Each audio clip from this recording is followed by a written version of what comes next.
Hello, and welcome back to Podcast with a K. I'm your host, Carla with a K, and we're back. I told y'all we'd be back with another amazing week with new nonsense and new guests, and I told you I would do it. I'm delivering that I'd do it.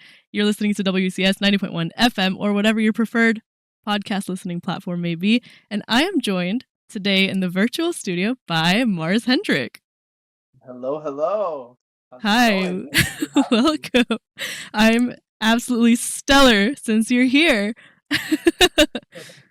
This one has been a little bit of a long time coming. I keep hearing your name and I keep hearing your name, and so I'm thrilled that we finally actually get to speak. This is awesome. I'm so excited. So before we get ahead of ourselves, tell me a little bit about yourself. What do you do? What have you been up to? And all that good stuff. Well, I make music. Um, I like to do motivational and spiritual type of content online. Um, I just love art and life and love to talk about it. That's a good way to live life, I think. Absolutely. I feel Couldn't like agree one could infer if anyone is watching this with a video feed, you can see the aesthetic definitely backs up the words that have been said. I'm definitely getting like artist inspirational vibes. Very colorful, very, very much a vibe. Would you say that this translates into your music at all? I'd say for sure. Um, my music, it has taken a lot of shapes. So, one of the ways that it does, but I'd say definitely a huge part of it is just an expression of joy and art and life itself. And but I feel like it's not always pretty like this, although sometimes it is.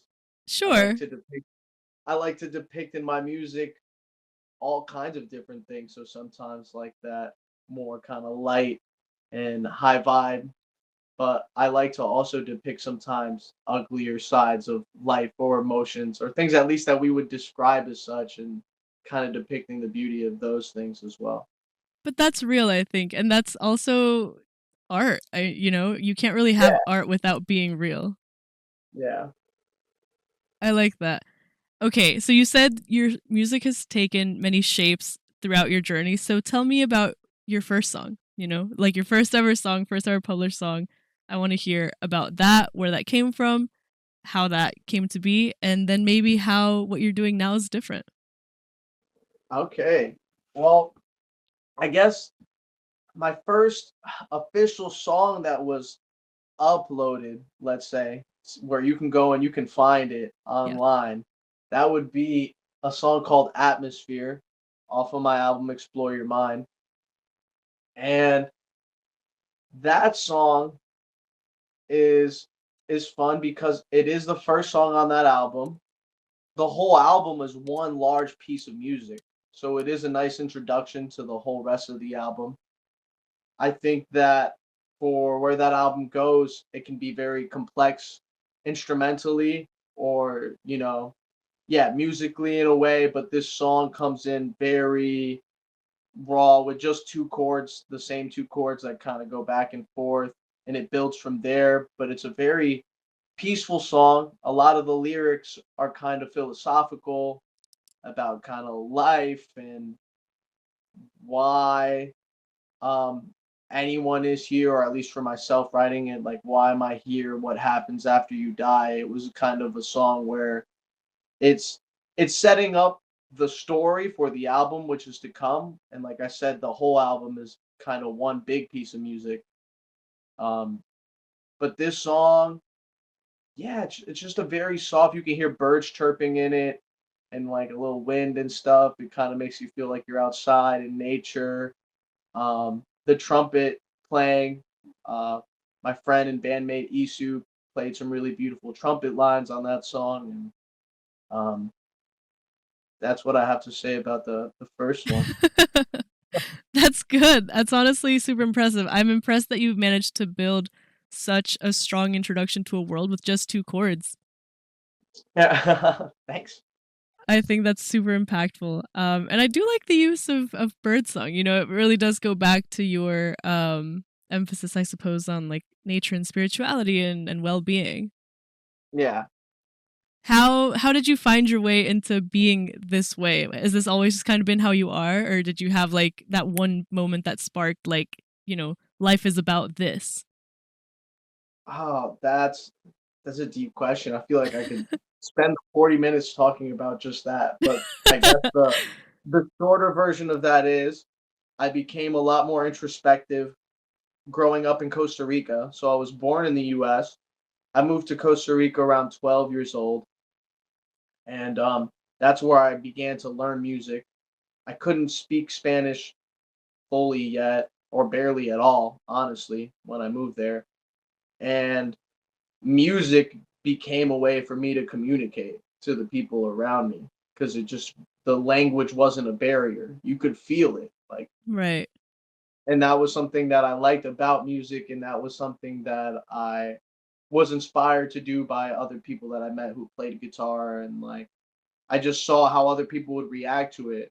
Even if I couldn't understand what they were saying, actually, you know, I could feel it and I could see it, and I saw how much of that had to do with the music. And even without lyrics, music is just so powerful in that way where it is some form of communication beyond language. I agree. I think music is super super strong. I mean, there's that quote that I'm sure everyone reblogged on Tumblr at one point, right? That said, um, "When your mind is silent, music speaks," or something along those lines. So I guess Yeah. that's true. Um, Intrigued by your time in Costa Rica as well, because I had the privilege of hearing some of the stuff you've been working on, and of course, I did my own little deep dive. And there's a lot of Latin influence that's made its way into your music, and of course, that's, as we've heard, got to do with the fact that it was a good way to communicate without words. I'm suppose making music that's familiar and significant with the time, but it's something that's carried its way into your modern songs, right? Now that you're back over here stateside.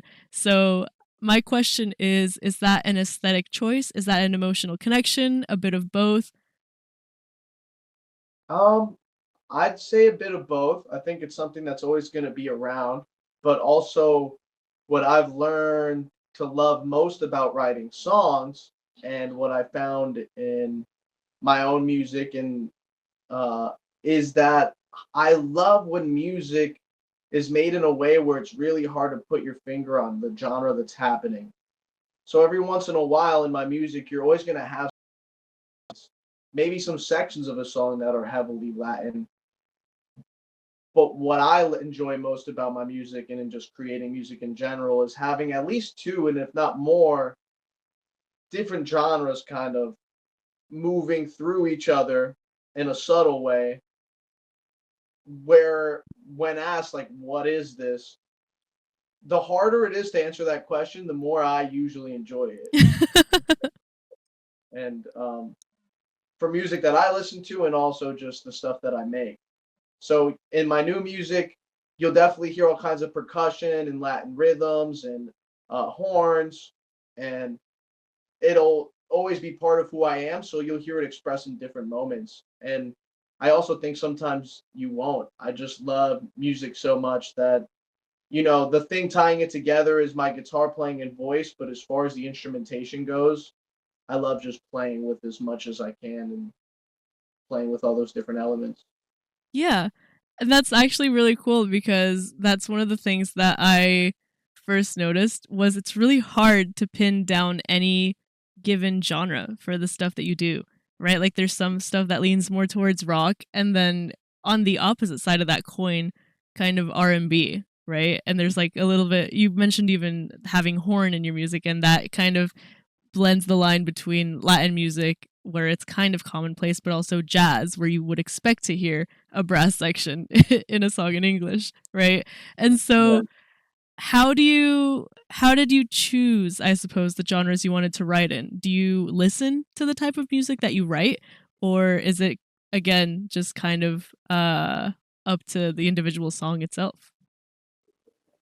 It's mostly up to the individual song. I think that certain genres are better at portraying different emotions sometimes, Hmm. like um something romantic is usually expressed really well through some sort of ballad. Some kind of anger, I think, will never be expressed better than in like metal or like something like dubstep, which I've really yet to really mix into, which again is just another genre, but like just anger that's really heavy or just fun. Like there's ska if I want to play with like just the energy, just wanting to dance, like Latin music does that really well.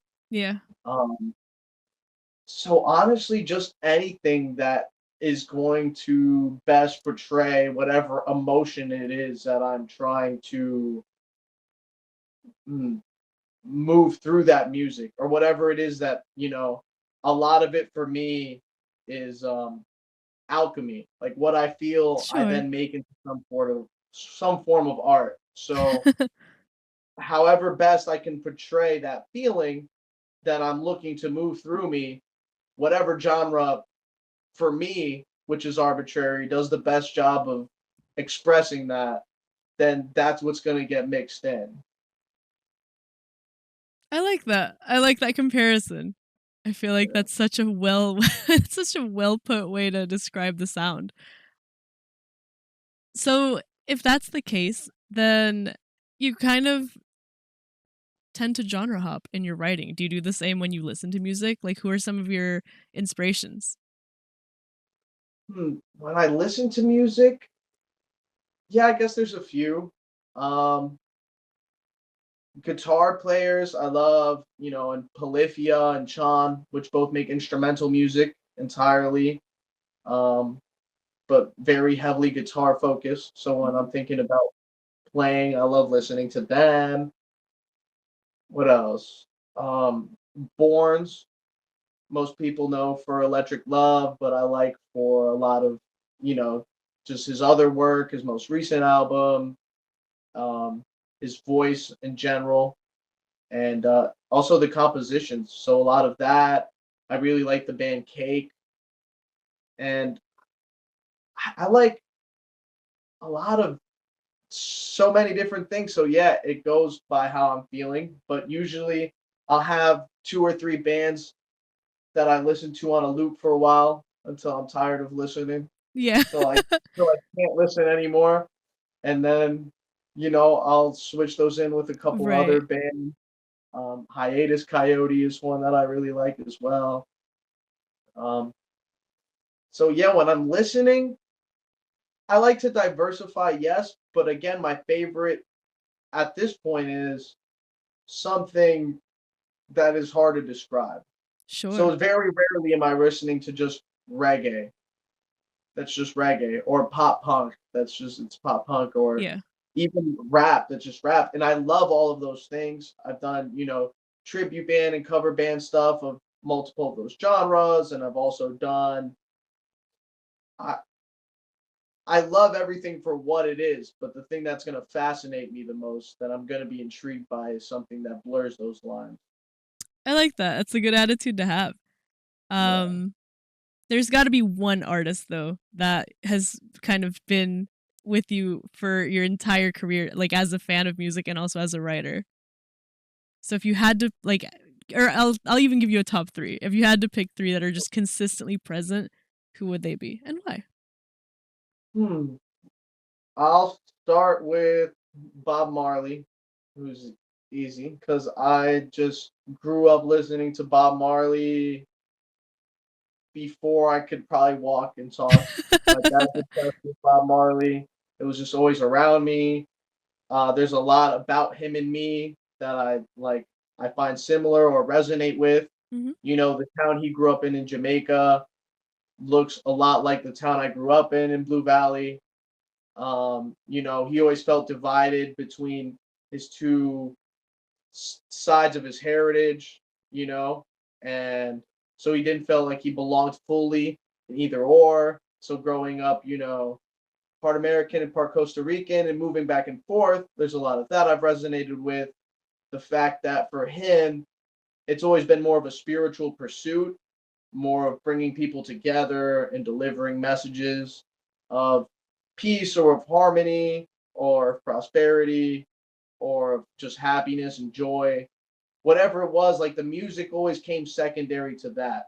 Like his highest priority in life was always his connection, God and spirit and the universe and like with himself and his mission or his destiny. And then the music was a byproduct of that. That was something that has always stood with me since very early on. So Bob's always going to be one of those people, more as like a character. Sure.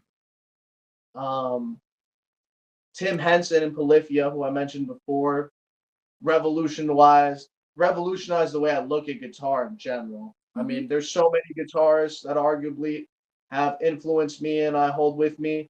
But right now, who is alive that's changing the game right now? For me, no one's doing it like he is. So many mixes of different things like hip hop and metal and jazz and Latin and just all of it in one. And honestly, I think because his sole focus is guitar, it's like there's just some stuff that he does that it's like I'm not attempting to do that. There's just something Sure. I truly appreciate about just the raw guitar playing, which I could have only ever got there just if I only focused on that one thing, and it really just shows that for me he's untouchable when it comes to playing the instrument. For sure. And I feel even with those two, it's good. There's so many influences, but Yeah. yeah, Those are your peak ones. those are peak, yeah, influences that stay there. And I guess if I'm gonna do his top three, so I'll say Bradley Knoll of Sublime. Okay. He took that reggae sound and he mixed it with hip hop and some Yeah. rap and some punk and with all of it and just the way he delivered it, the way he sang, all of that is something that I've always resonated with Bradley on some level, and he's had a huge influence on me as a songwriter, a singer, and a guitarist. So he's worth mentioning too. I like that. So walk me through your writing process then. What does that look like? Do you start with a genre and then pick a melody and then pick some lyrics? Or is there even an order at all? It's different. It's different for different songs. Sometimes it'll be just a melody that'll come to me while I'm skating or driving or doing something. When I'm not trying at all, something a melody will come to me, and then I'll build off of that, and eventually then the words will follow. Other times I think of a lyric or one good topic of something, and then it is the words first. I like to experiment um, styles of writing and at coming at that end piece.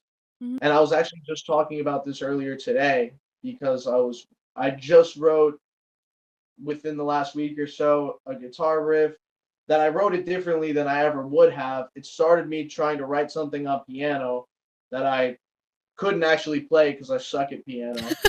While I play guitar, and I couldn't actually play it, but I could hear it in my head. I could play it really slow, so I put all of that in my interface on my computer and wrote it out so I could hear it back. Once I heard it back, I was able to then kind of figure it out and play it. But then I transposed that onto the guitar, and what I realized is if I was just playing guitar, I would have never wrote that because it was Yeah. uncomfortable to play, and it was just shaped in a way that intuitively I wouldn't have just gravitated towards while playing the guitar. And that was new. I've never done that before. Right. So I'm always looking for new ways or new kinds of inspiration.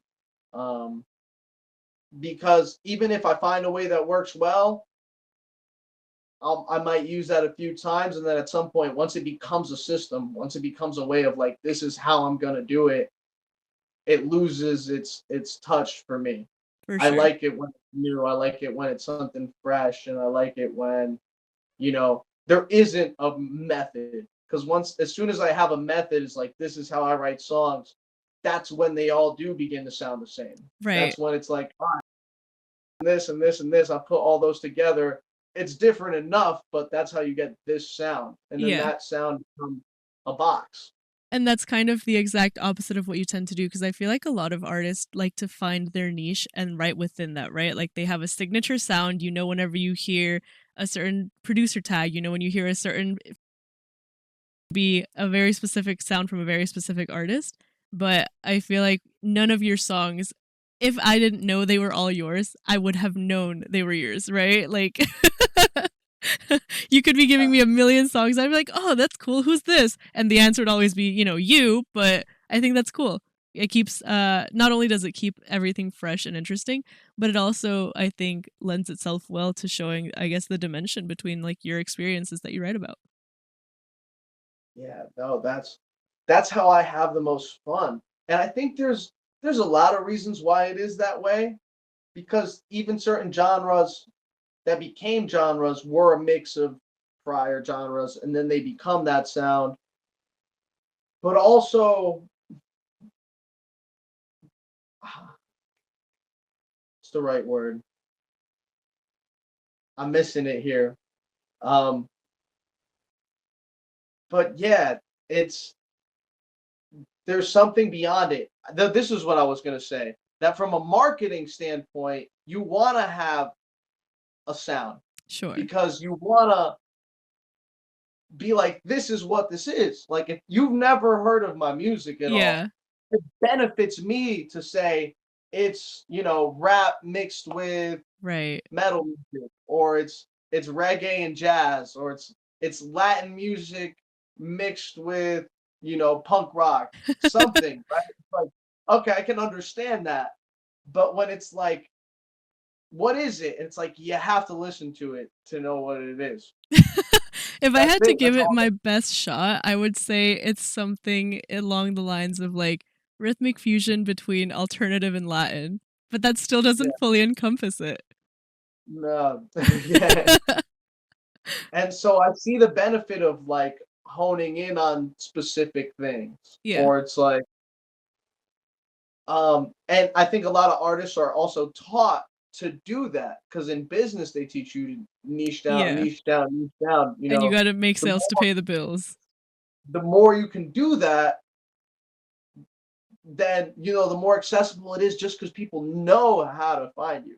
Yeah, for sure. Or yeah, but it's still for me that art is that those gray in between areas where like it is the hardest. I think the beautiful thing about it is that it is sometimes something that is beyond words. Yeah. So it's like trying to ascribe description to them becomes the challenge.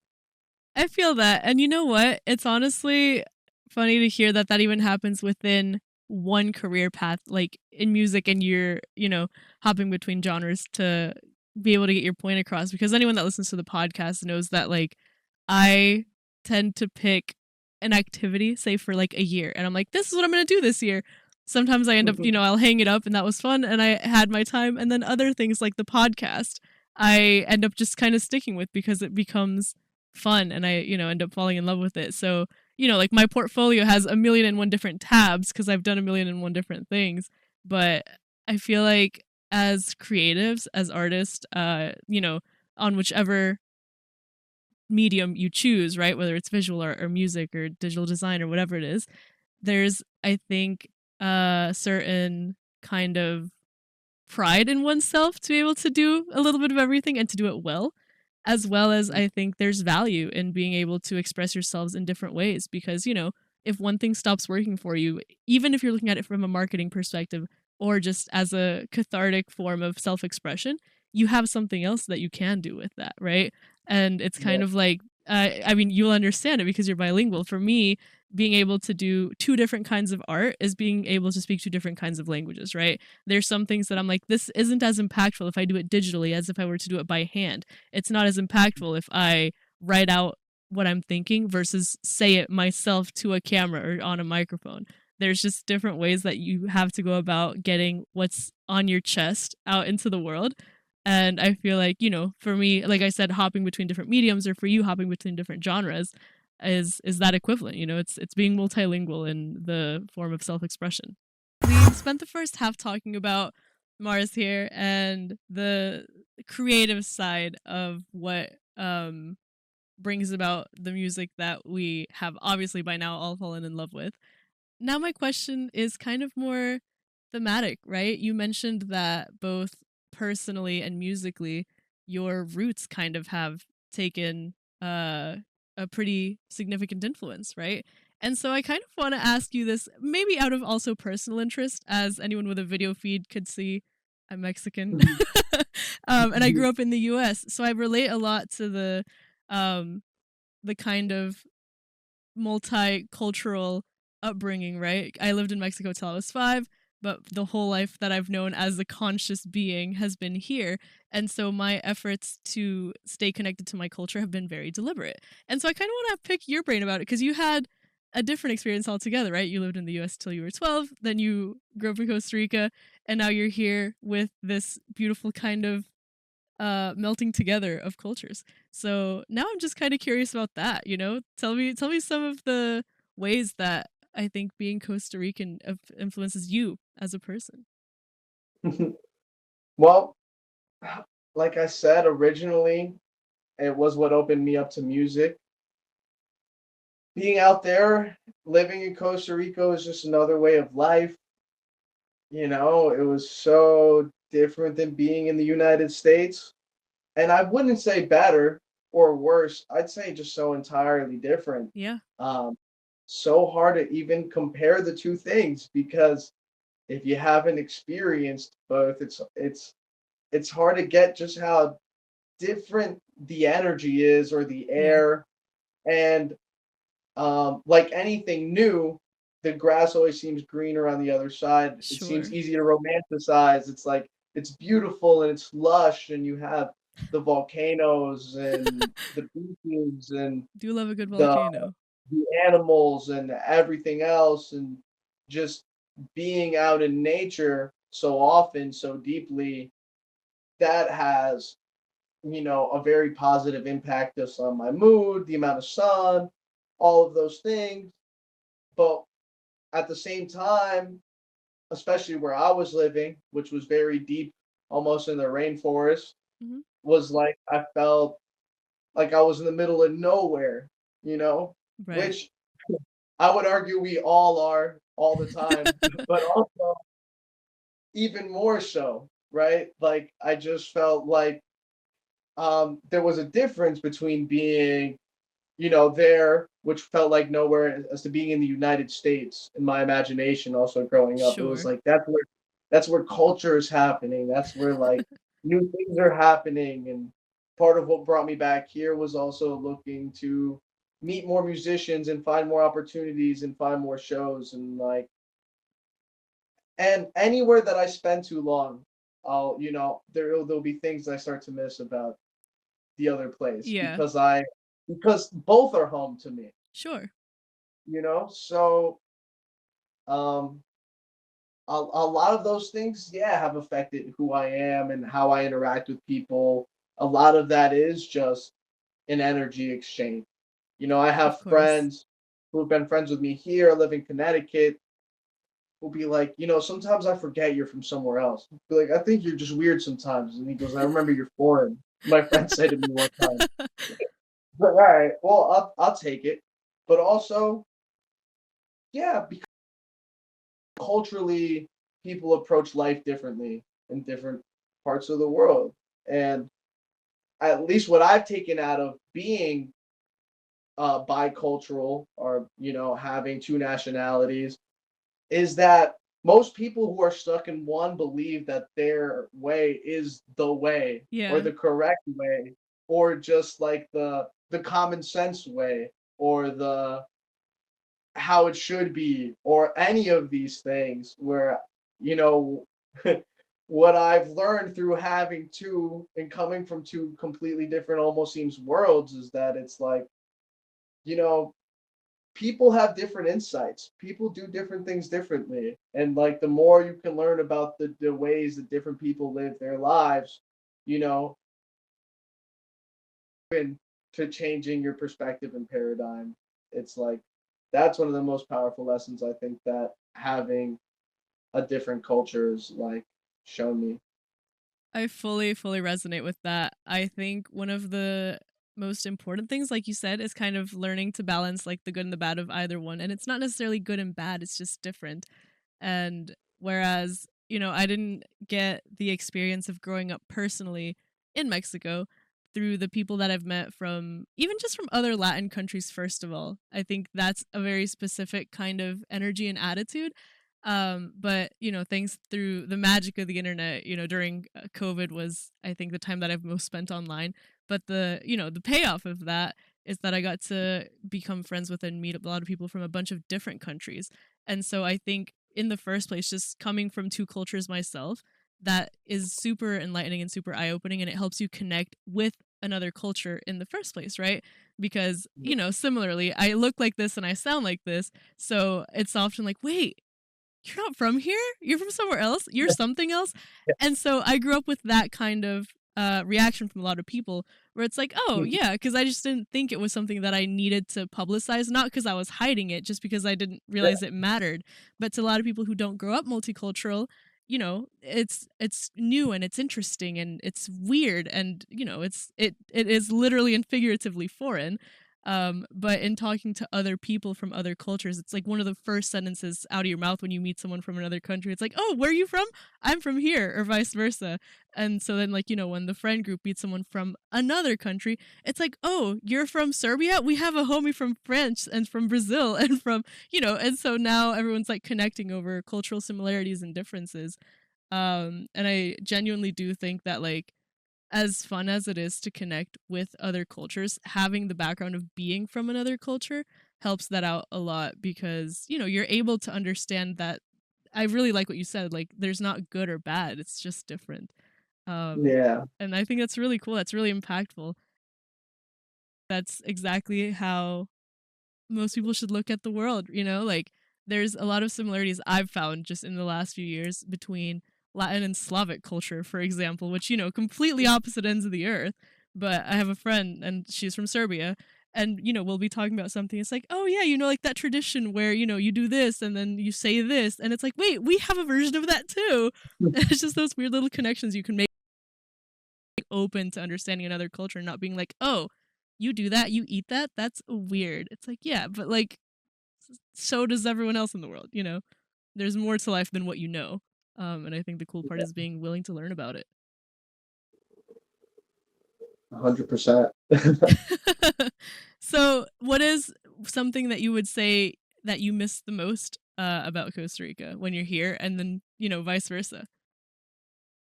Well, in both, it's friends and family that I have in both.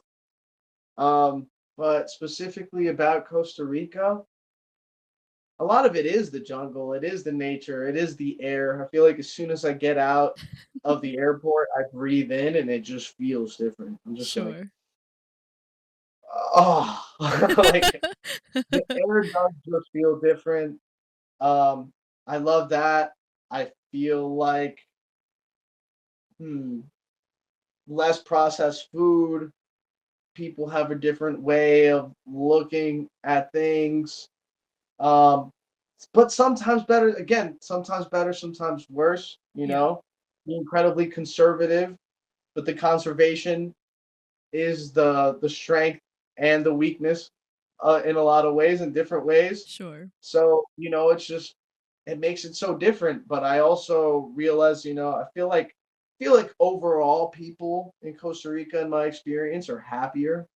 Not exclusively, but I'd Sure. say like statistically.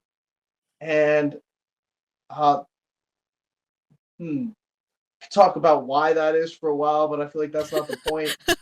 That could be an Uh, entirely different podcast yeah, episode. exactly, for sure. But uh, man, yeah. So I guess those are some of the things. Yeah, the nature and the vibes, and just the energy. Yeah, the air, the energy, and the and nature. But while I'm there, eventually you get used to it. Just becomes the norm. Yeah. That becomes your baseline. That becomes baseline. So you're just like, okay, well, it is what it is. It just becomes again, you that's how you become bored with anything, I feel Yeah. like, right? Because all of a sudden it's like man, this is boring. Like, yeah, that toucan's really beautiful. I've seen this same iguana 7 times today. Meanwhile, I don't think I've ever And seen a toucan in real life. like, and like, so if you haven't, it's like, it's great. But Yeah. if you look out at it every morning, eventually you're like, oh, hey, and you have a name for him. You're like, what's up, Freddie? Yeah. And he's just the toucan, and he just shows up. And, eventually you can see the beauty in Freddie the toucan like you can see in anything Sure. ever. But then it becomes more of a conscious choice to acknowledge the beauty of the toucan. It's Yeah. not a surprise. It's not like, oh my God, that's a toucan. It's like, oh, there he is, Right. right on time, right on schedule, every day. And and then I'm like, you know what I can't find here? It's like a building so tall, I look at it and it feels like I'm gonna fall backwards when I look up at it.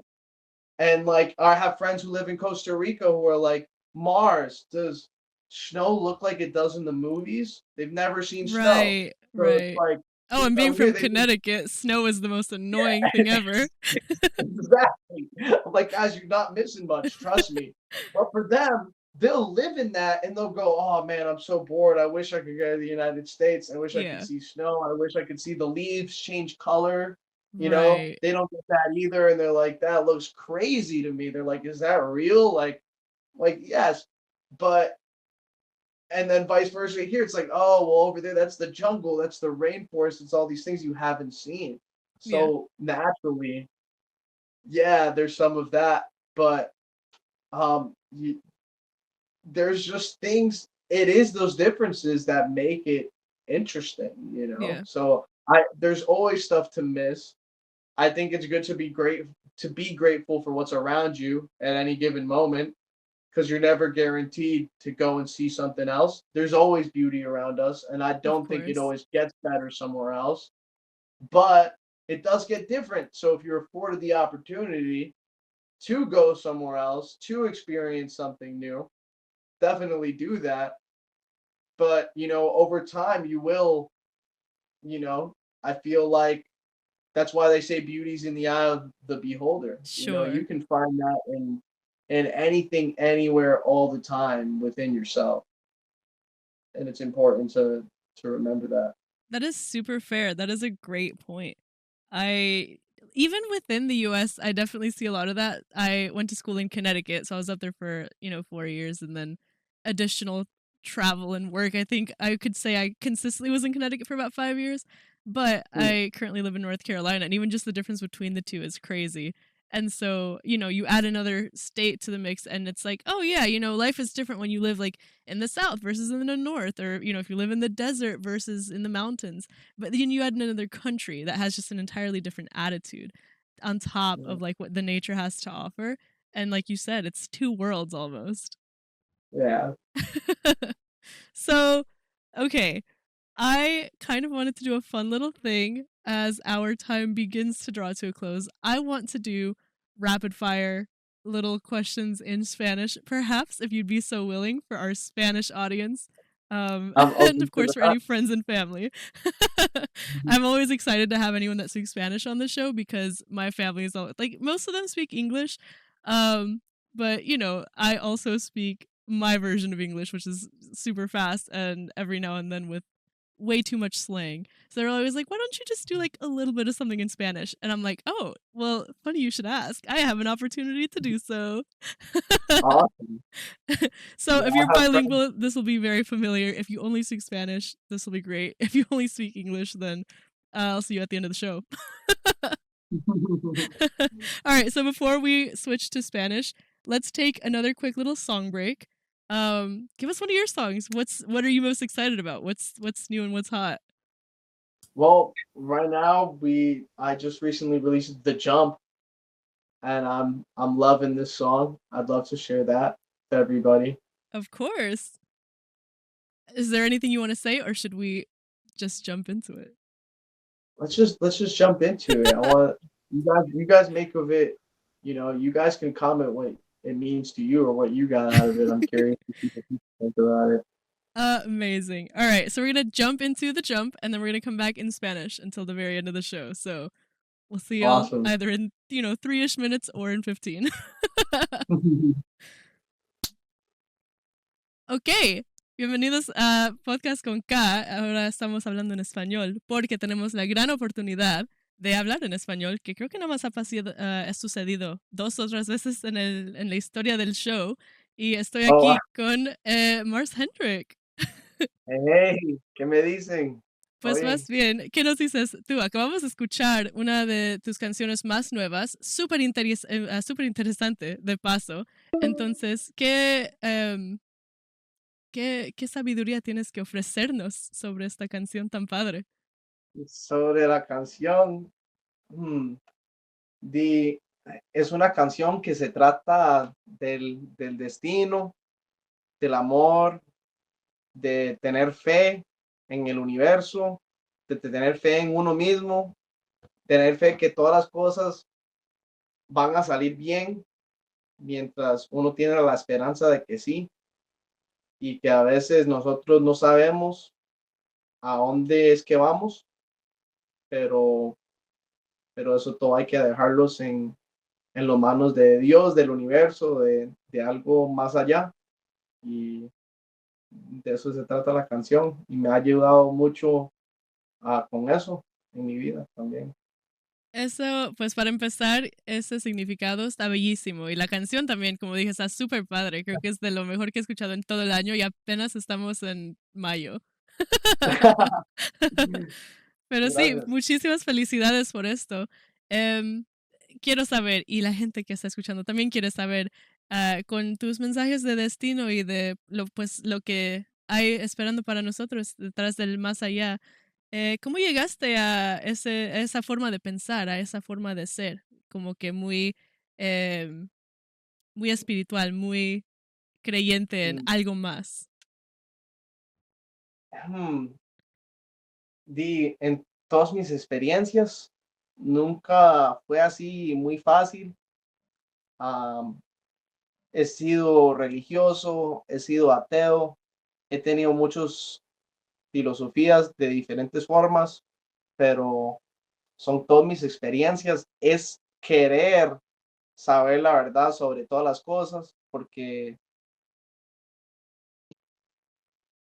mm, a pesar de lo que uno está pensando, Sí, uno puede pensar lo que sea, pero entonces lo que existe es energía, es una vibra, es algo que uno siente que va a existir fuera de todo pensar. Y eso me ha llegado poco a poco. Cuesta decir en qué momento exactamente fue que me pasó. Me gusta mucho la meditación y eso me ha ayudado mucho, ah, pero, pero no sé exactamente en cuál momento, porque siempre ha sido parte de mí, pero hasta ahora soy consciente de eso. sí. Más bien la combinación de todas las experiencias es lo que te ha llevado entonces a esta forma de ser. Y creo que eso también se escucha mucho en tu música, porque de la misma forma que varias experiencias llegan a un punto, varios gustos musicales te traen a un sonido, aunque ese sonido es muy único. O sea, no creo que hay muchas personas ahorita, hoy en día, o en general en la historia musical, que hacen música de tantos diferentes tipos, pero que suene tan bien en un álbum y de hecho, en una canción, porque hasta con esta canción como que cambias de ritmo entre verso y coro. ¿Cómo llegaste a la inspiración de como que mezclar ese tipo de composición musical? Di, en toda mi vida escuchando diferentes géneros de música y es que la música, el arte en sí me encanta de cualquier forma y pueden combinar todos tipos de música, no sé, y no empezó así, empecé tocando punk, después reggae y ska y cuando vine a los Estados Unidos fue ya cuando aprendí más del hip hop, rap, R&B, um, mezclando todos esos tipos de géneros, el jazz también y no sé, porque como es una arte, es una expresión de igual mis experiencias y de mi vida y todos esos diferentes géneros son parte de mi vida, cosas que he sentido, escuchado y por eso tengo el sonido que tengo hoy. Sí, y súper inspiracional también el sonido de tu música y pues también tu historia, ¿verdad? Porque, o sea, estás creando música que es al mismo tiempo muy personal, pero también algo que es muy accesible y hasta a lo mejor interesante para alguien que nunca ha considerado. O sea, estás motivando que la gente se ponga a pensar al mismo tiempo de disfrutar tus canciones. Y creo que eso Mm, es, sí, pues yo creo que eso es muy, muy bueno, pues para empezar como artista, pero también para poder decir tu mensaje bien y que la gente lo reciba bien. mm. ¿Qué es algo que deseas que la gente aprenda entonces de tu música con eso en mente? O que le guste de, de tu música. Las dos cosas. mm, de tener una mente abierta, de probar tal vez diferentes sonidos que tal vez antes nunca han probado o algo así y de ver la música como cualquier arte que existe, o sea, siempre van a existir diferentes formas y para mí mm, y a la gente siempre les va a gustar diferentes formas de arte, pero uno nunca va a saber y va a tener gusto para ellos mismos. O sea, no solo escuchar lo que sale en tele o lo que usted ve, o sea, ir a buscar y aprender de la música, porque yo siento que en la música en sí uno puede aprender de cultura, puede aprender de historia, puede aprender de muchas cosas que son más grandes que la música en sí. Por supuesto, por supuesto. Pero detrás de lo que importa también es, yo creo que la expresión creativa de ti como el artista y de la persona escuchando la música, de cómo poder consumir ese sonido y también relacionarlo a su vida y hacer algo positivo con esa experiencia, porque yo creo que la música es de lo más poderoso en poder em, convivir de una forma unida. Hablamos antes en el show, en la sección de inglés, de cómo la música te ayudó entre el español y el inglés. De hecho, simplemente porque la música dice el mensaje más que cualquier palabra lo podría decir.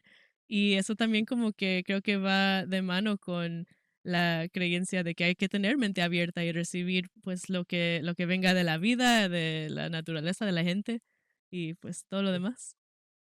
Claro que sí. Pues ya que se nos va acabando el tiempo, ¿hay algún último mensaje o nota o algo que quieras decir para la audiencia? Mm, Di, di gracias, gracias por estar aquí con nosotros, por estar aquí en el podcast, escuchando y apoyándonos y lo hacemos para compartir con los que están escuchando y uno al otro y darnos a conocer y nada más di dar gracias a usted por tenerme aquí Por supuesto. y al universo en sí y a todos escuchando. Pero, Por supuesto, el honor ha sido completamente mío y obviamente, por favor, escuchen toda la música que viene de Mars. Todo va a estar en la descripción. Tengo una última pregunta que creo que queda mejor si te la pregunto en español que en inglés, porque es nada más algo ujú, que yo estaba considerando, ¿ok? ok. So, Mars es tu nombre en Ujú, inglés. ¿Lo traduces cuando haces tu música, o sea, o la promueves en español, o sigue siendo Mars ujú. en los dos idiomas? Porque yo estaba pensando, ¿le digo Mars o le digo Marte? No, sigo siendo Mars en los dos idiomas, Ok. pero buena pregunta esa. Va, nada más para clarificar, no dejar pasar la oportunidad. Ah, as- un amigo mío, ah, cuando fue esta semana, que me empezó a decir, porque no habla español este muchacho, un amigo mío, pero unas palabras, y me dice, martes, me dice, vamos. No, not And Tuesday. I was like, yeah, yeah. And I was like, bro, that's Tuesday in English. He was like, bro, you're Tuesday from now on, bro. I'm just calling you Tuesday. You have an He was like, alter let's ego go now. Tuesday. Yeah, you're Tuesday now. Well, in English then, as our time here draws to a close, not Tuesday, but Mars, thank you so much for being here. Thank you all You. so much for listening.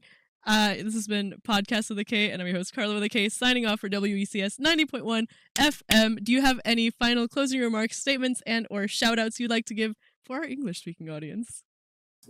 Just grateful to be here. Grateful for everyone watching. Thank you for having me. Hopefully we can do this again sometime. Had a Of great time. course. I'm always, always, always down. Best of luck to you. Congratulations on the new single. It's amazing. It's a vibe. Thank you so much. That's it. That's all we have for the show tonight. We'll catch you guys at the same time next week. Same place, same station, same site, same platform, wherever it is you're listening to the show. We got you next week with new nonsense and new guests. But for now, have a fantastic week.